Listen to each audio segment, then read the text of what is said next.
Hi, I'm Karen E. Griffin with the American Jazz Museum. Welcome to the Weekly Report here at the American Jazz Museum in the 18th Divine Jazz District. As the Director of Public Programs and Community Outreach, my primary responsibility is to make sure I educate every single person who comes into the museum and have that musical experience right here at the museum. I would like to talk to you about all our upcoming programs that we have going on at the American Jazz Museum. For starters, Blue Monday. Blue Monday Jam Session in the Blue Room allowed anyone to come in with their instrument and perform in the Blue Room on the stage. With that being said, you have the opportunity to perform with some of the featured guests that we have that night. Also, you can come on last Monday of the month, but you can't bring your instrument, you see, because that's always the big bands that perform that night. So that's pretty much more of a listening station with those bands that are performing that night. Other programs that we have here is Jazz Storytelling. Jazz Story takes place every first Friday, and that features Miss Lisa Henry, Mr. Tyrone Clark, Mr. Brother John, and Mike Warren. These fabulous and professional musicians assist our children with exploring art through the form of jazz. And they get an opportunity to scat, they get an opportunity to dance, and they get an opportunity to connect as well. Believe it or not, our biggest group we've had here was 480 children that explored jazz storytelling. That was a partnership that we did with the Negro League Baseball Museum, the Kansas City Public Library, and the Kansas City Zoo. So it was a good opportunity to connect with those organizations to bring children in to have the ability to explore jazz, but not only that, to explore the district that probably never been to the museum before. Another program that we have here at the American Jazz Museum is Pop-Up Poetry. This is also done on First Friday as well. This gives the museum an opportunity to connect with that younger generations between 18 and 25 years old. Pop-Up Poetry is a partnership we've done with One Mic Stand. With this past Friday, we had 118 young adults right here at the American Jazz Museum expressing themselves in today's society. And in the evening, we also have our 18 Divine First Fridays. We have our musical, culture, live bands, art, music, and history experience right here as well. That's art, music, shopping, and connecting at First Fridays. That's held year-round to assist everyone in the community, but not only in the community, it allows people who are visiting Kansas City an opportunity to see what goes on right here in the 18th Divine Jazz District. As the Director of Public Programs and Community Outreach, it is my responsibility, again, to bring in programming and to connect with the community to bring them in. We try our best to host big bands every third Saturday, and that's an open recital that we do. We've had the FMO Big Band that was here. That allowed us to have an opportunity to have in 200 people in-house. And I'm in the process of planning it again this year with the Guitar Lessons. Guitar Lessons, believe it or not, they do their open recital here, and we try to host that on Sunday nights from 1 to 3 o'clock. We've had international and national artists come right here and celebrities to explore the American Jazz Museum. Due to the Martin Luther King Jr. holiday, on Monday, January 21st, city offices and the 311 Action Center will be closed that Monday in observation of the holiday. Trash pickup shifts to the holiday schedule, which means one day later than usual. Monday pickup shifts to Tuesday, and so on through the week. I'm Karen E. Griffin with your Weekly Report. So stay right there and watch other great videos from your City of Kansas City, Channel 2. Keep in tune. When I first started at the zoo, I was pretty fresh out of college and didn't really know exactly what I wanted to do, but I knew that I wanted to work for a place that I was passionate about, somewhere that I was excited about working. So I started here as the switchboard operator. My name is Jenna, and I am a zookeeper here at the Kansas City Zoo. I'm Allison, and I'm an education instructor here at the Kansas City Zoo. Basically what we do is we do outreach programs in the community, some even on grounds. We take some really cool animals to community groups, schools, all kinds of stuff, and we do programs based on a curriculum. I started at the zoo as a membership sales representative. I was working here seasonally, part-time, only on weekends, and had another full-time job during the week, but really wanted to come here full-time. After a couple of months was when the opportunity came around for me to apply for the assistant manager position. I grew up here in Kansas City. I had started coming to the zoo at a young age, got to see the animals, got to see the zoo grow. To me it was always a really kind of exciting adventure to see animals as a kid, and just kind of started having fun here at the zoo from an early age.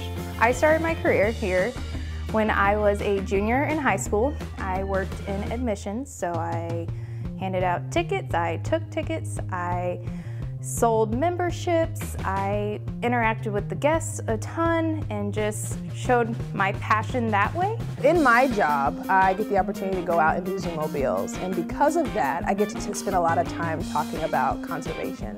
And really for me, it's great that one person can change the world, but everybody has an opportunity to do it. We talk to and see a lot of people who just know that they want to work with animals in some way. They're not really sure what they want to do. So my advice, hands down, is just try things. You know, get out there, kind of get your foot in the door and things. And the zoo is a great opportunity to kind of see if this animal world is something you want to be involved in. There's so many different opportunities, even for people with different interests, whatever your interest might be, that you can still end up being involved with animals in some way and helping fulfill that conservation mission that we have of helping animals, whatever your specialties or your skills might lie in. It was a great benefit in starting seasonally because I got to know the people that I would need to know to move into the next level.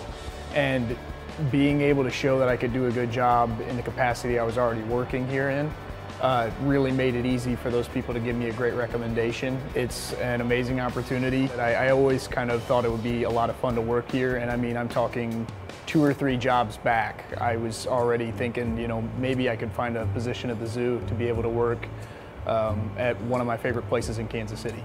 If you're interested in applying for a position at the zoo, all of our current positions are listed online. We have a lot of different spots for part-time and seasonal work, admissions, food and beverage, things like that, and those can often lead, you know, I'm a proven example, can lead to other things. It's always a new adventure at the Kansas City Zoo.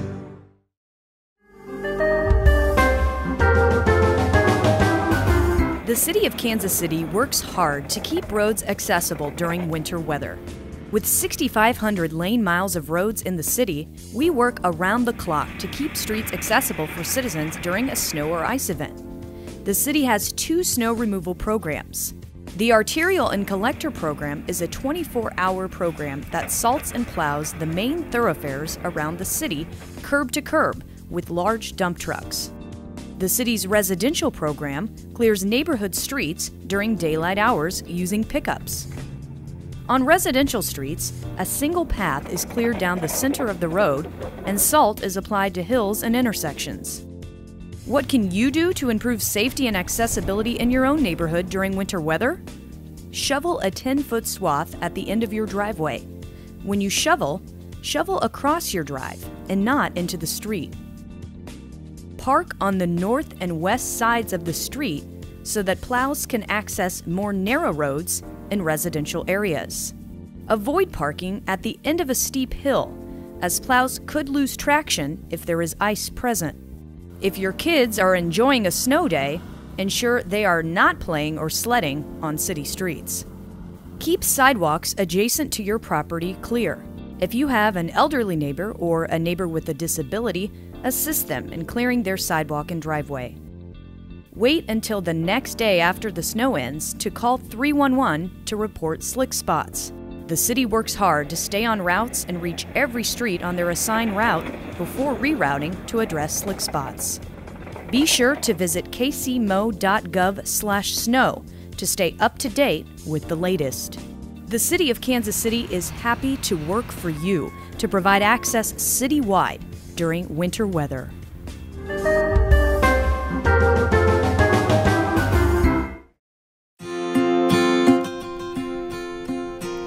Like it or not, Kansas City is not immune to bursts of extreme cold.